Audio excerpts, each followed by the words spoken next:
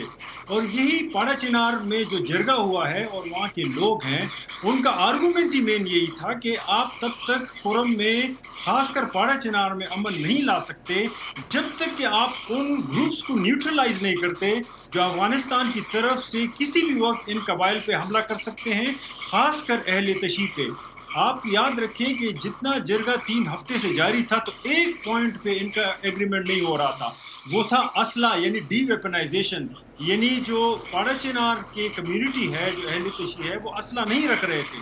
اور یہی مین آرگومنٹ تھا کہ اگر وہ اسلحہ رکھ لیتے ہیں اور ریاست ان کو پروٹیکشن نہیں پرووائڈ کر سکتی تو اکراس دا بارڈر سے جو ٹی ٹی پی ہے یا اس کے ساتھ اور ایسے گروپس ہیں جو سیکٹیرین کانفلکٹس میں انوالو ہیں، تو وہ پھر خطرہ ہوں گے پاڑا چنار میں اہل تشیع کے لیے، اور ان کے خلاف یہ اسلحہ ان کے لیے بڑا ضروری ہے.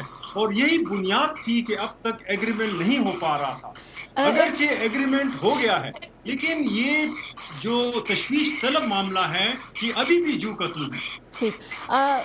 مقامی جو قبائلی عمائدین ہے اس معاہدے پر کافی محتاط رد عمل دے رہے ہیں، لیکن حکومت کافی پر امید نظر آ رہی ہے. حکومت نے ایسے کیا اقدامات اٹھائے ہیں جس کی وجہ سے اسے لگ رہا ہے کہ معاملات سنبھل جائیں گے؟ پاکستان میں جو حکومت ہے وہ 2 لیولز پہ کام کرتی ہیں. ایک تو فیڈرل لیول پر obviously اور ایک پروونشل لیول پر جس میں خیبر پختونخوا میں پاکستان تحریک انصاف کی حکومت ہے. اب یہ فیڈرل اور پروونشل دونوں کا ایک ایشو چلا آ رہا ہے عمران خان کی بنیاد پر. یعنی جو عمران خان کی جماعت ہے وہ خیبر پختونخوا میں حکومت کر رہی ہے، لیکن اس کی پوری سیاست کا محور جو ہے وہ فیڈرل حکومت کو تنگ کرنا اور کسی طریقے سے عمران خان کو رہا کرنا. یہ جو پاڑا چنار یا کرم ایجنسی کا ایشو ہے یہ پی ٹی آئی کی پروونشل حکومت کے لیے پیریفرل ایشو ہے.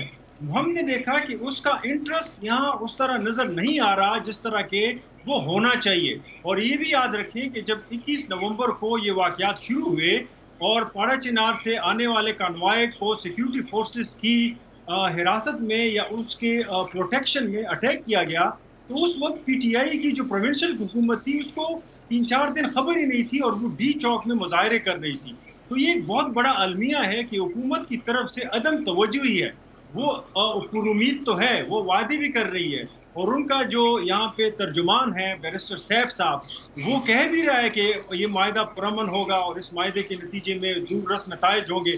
لیکن ایشو یہ ہے کہ اسی طرح 2008 میں مری کا امن معاہدہ ہوا تھا، وہ بھی ابھی تک جو ہے نا ریاست اس کو پائیدار نہیں بنا سکی. اس کے ساتھ ساتھ ایک اور فریق ہے جو ٹی ٹی پی سے بھی زیادہ بڑا فریق ہے. یہ وہ لوگ ہیں جو بے دخل ہوئے ہیں گزشتہ 30-40 سال میں پاڑا چنار سے، اور وہ اہل سنہ کے وہ لوگ ہیں جو کہ لوور کرم میں آباد ہیں یا اسلام آباد تک مختلف جگہوں پہ آباد ہیں. اب اگر ٹی ٹی پی کی طرف سے کوئی خطر نہیں بھی ہوتا اور روڈز اسٹیبلش ہو بھی جاتے ہیں، بہت شکریہ آپ کا عرفان. بہت شکریہ عرفان اشرف، ہمیں پشاور یونیورسٹی سے بتا رہے تھے اس امن معاہدے کے کتنے امکانات ہیں کامیاب ہونے کے. اسی پر ختم کرتے ہیں آج کا ویو 360 شو. فائزہ بخاری کو اجازت دیجیے.